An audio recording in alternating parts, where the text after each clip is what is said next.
Hi tears. வாழைத்தண்டே பிடிக்காதவங்க கூட இந்த மாதிரி செஞ்சு கொடுத்தீங்கன்னா வாழைத்தண்டுன்னே தெரியாத அளவுக்கு சாப்பிட்ருவாங்க.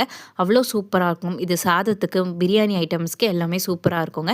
இது ரைத்தாவும் சாப்பிட்லாம், இல்லை தயிர் பச்சடி மாதிரியும் நம்ம வந்து சாப்பிட்டுடலாங்க. அவ்வளோ ஹெல்த் பெனிஃபிட்ஸ் இருக்குங்க. வாங்க எப்படி சேர்த்துன்னு பார்த்துக்கலாமா. அதுக்கு வாழைத்தண்டை குட்டி குட்டியாக நறுக்கி நார்கள் நீக்கி எடுத்து வச்சுக்கோங்க. அப்படியே நார் வந்தாலும் தண்ணியில் சேர்க்கும் போது ஒரு கத்தி எடுத்தோ இல்லை ஸ்பூன் எடுத்தோ சுற்றுனீங்க அப்படின்னா இருக்கிற நாரெல்லாம் சேர்ந்து வந்துடுங்க.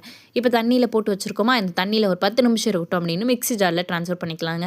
மிக்ஸி ஜாரில் சேர்த்த பிறகு ஒரு கொஞ்சமாக 1/4 டேபிள் ஸ்பூன் தண்ணி ஊற்றி மைய அரைச்சி எடுத்துக்கலாங்க. நல்லா மைய அரைச்சதை நம்ம வந்து ஃபில்டர் பண்ணிக்கலாம். அந்த தண்ணியை வந்து நீங்கள் பிரியாணி செய்கிறீங்கன்னா அது கூட சேர்த்துக்கலாம். இல்லை அப்படின்னா அப்படியே குடிக்கலாங்க.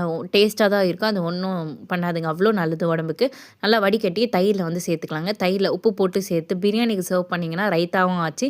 இதை வந்து தாளித்து கொட்டி எண்ணெய், கடுகு, காஞ்ச மிளகாய், கருவேப்பிலை போட்டு தாளித்து கொடுத்தீங்கன்னா சூப்பராக சாதத்துக்கு வந்து பசஞ்சு சாப்பிட்லாங்க. அவ்வளோ அட்டகாசமாக இருக்கும். இந்த வீடியோ உங்களுக்கு பிடிச்சிருந்தா லைக் பண்ணுங்கள், ஷேர் பண்ணுங்கள், சப்ஸ்கிரைப் பண்ணுங்கள்.